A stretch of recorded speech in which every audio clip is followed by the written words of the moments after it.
Matthew is one of just 350 specialists with his diploma from the McKenzie Spine Institute International. Matthew offers a unique blend of exercise-based therapy and manual therapy to achieve the best outcomes possible for his clients living with Parkinson's. And he is here, thankfully, to do a movement break with y'all. So go for it. Hi there. So I am Matthew Goodemote from Saratoga Springs, New York. And today I'm just going to go through a couple of my favorite exercises.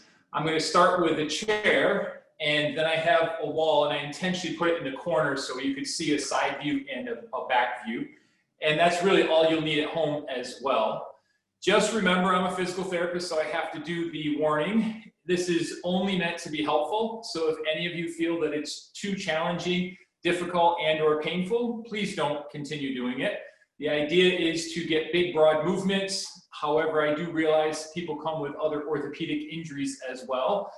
So it's not just for Parkinson's, but for example, if you have a shoulder problem, one of the examples of exercise I'm going to give you may irritate your shoulder, so I'll show you a modification of it. So the first thing I like to do, my specialty is in the spine, and the spine is incredibly important for Parkinson's, and it's also very important for balance. It's important for everything we do.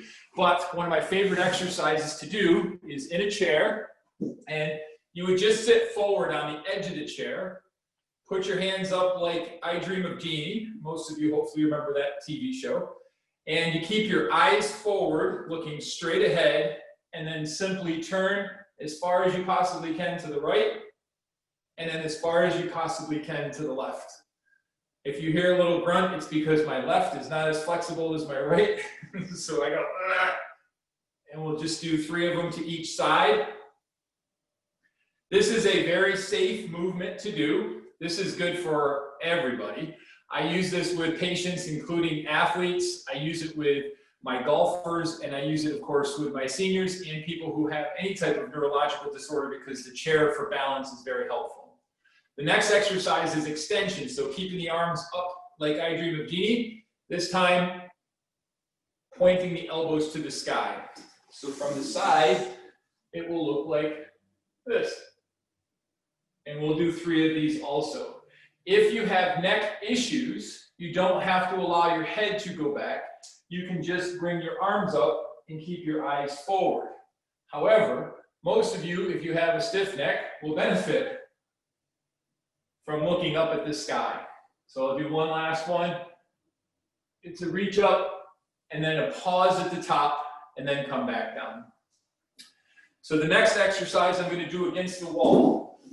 I have a little ball that I got from Hannaford, so a grocery store. It's a bouncy ball, but like for little kids. What I'm going to do is stand with my butt against the wall, holding onto the ball, and I'm going to bring the ball over my right shoulder and then down to my left hip. The trick is keep the eyes forward. The most common mistake people make with this is they'll take their eyes with them. And for this particular movement, I want the eyes to stay forward. And I'm having you against the wall to start because that's the easiest way to do it, and it's the safest way. From a side view, my feet are away from the wall, so I'm not standing right up against it, but I'm physically leaning against the wall.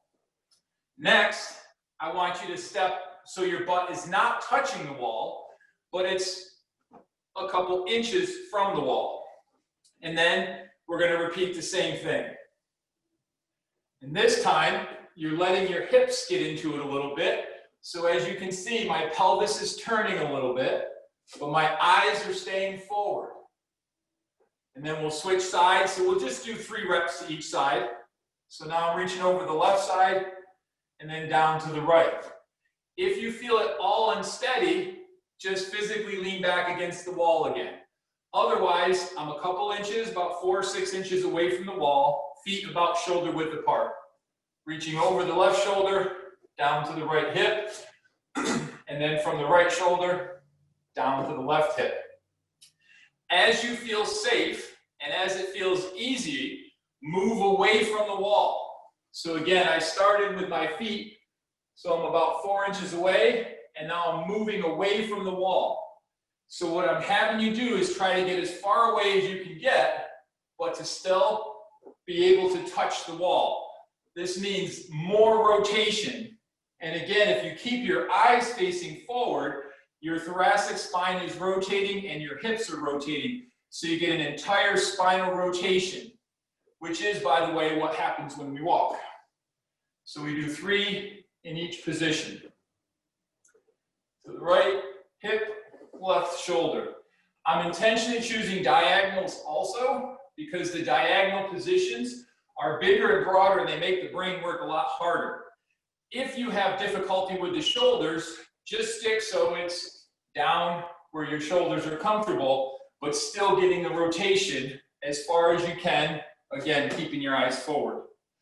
The next one is 1 foot in front of the other. So if you see me from the side, I have a staggered stance. The torso movement is identical, but I'm going to start with my feet just a couple inches away. Right shoulder, left hip, and then switch foot position, left shoulder, right hip. The trick with this one is you start so it's a little bit of a stagger and work until it's a big staggered stance. The longer the staggered stance, the more difficult it is for the balance. Again, you're starting fairly close to the wall where it's kind of easy to touch, but now you're staggered so it will challenge.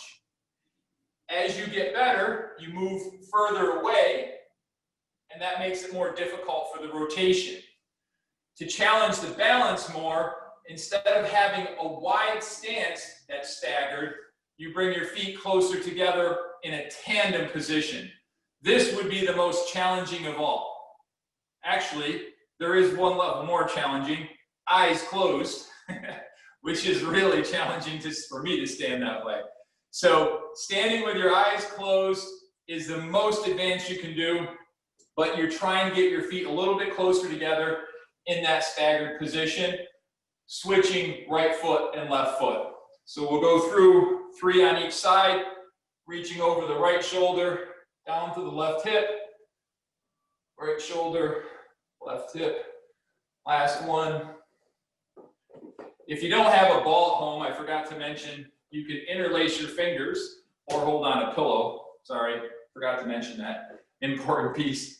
So right shoulder, left hip, right shoulder, left hip. Last one, right shoulder, left hip. Now the next movement I'm going to show you from the side, it's with the hands on the wall to start and a slight lean in the body.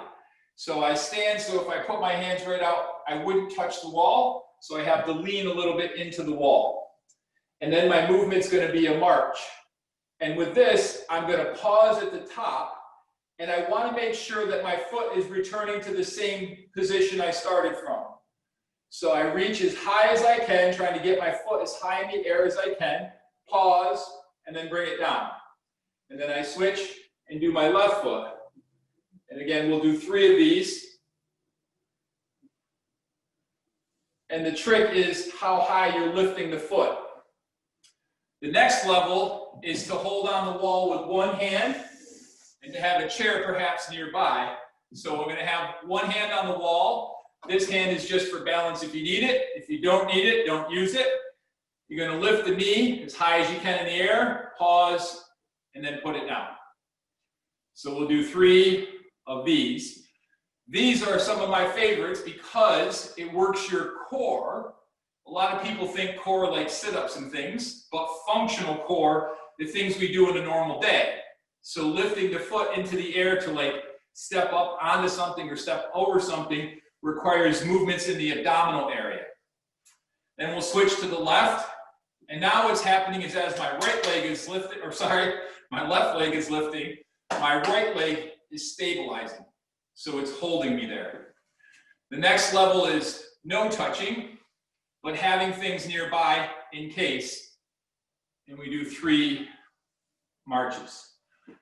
And then 3 more on the left.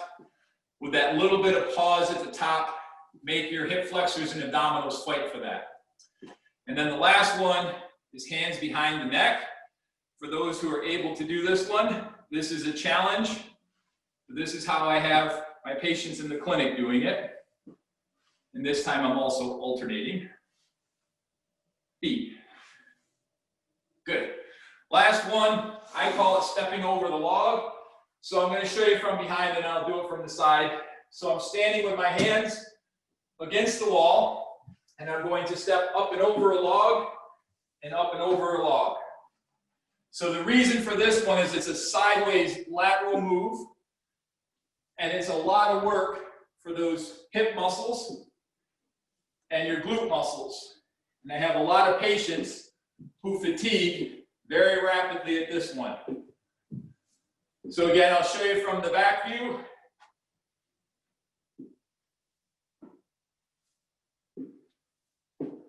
I came up with that one when I was hiking and I literally stepped over a log that way. Okay, last exercise is my single most favorite exercise that I recommend everybody do, no matter what the condition is. I have a chair that I backed up against the wall. I have 2 towels that I'm placing down in the chair, and then I'm going to sit down and stand up.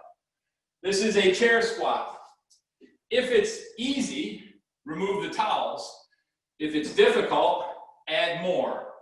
It is one of the best exercises anyone can do. It helps getting up and down from the chair, obviously, on and off toilets, in and out of cars, up and down stairs, and it most definitely helps getting strong in through the hip pelvis area, which is hugely important for balance and gait. So we'll do 3 of these, and I'm cheating because I'm using the towels. If it's easy, remove the towels. I happen to be a therapist that doesn't mind when people reach back with their hands. I just don't want a lot of pushing with the hands. If you're pushing, just get more towels, boost yourself up high where you can be successful. And then as you get stronger, just unfold the towel so it's not boosting you up as high. And that way you can get strong from there and work your way down to a normal height of a chair. So the 4 exercises I recommended, number 1, in the chair, rotations, extensions.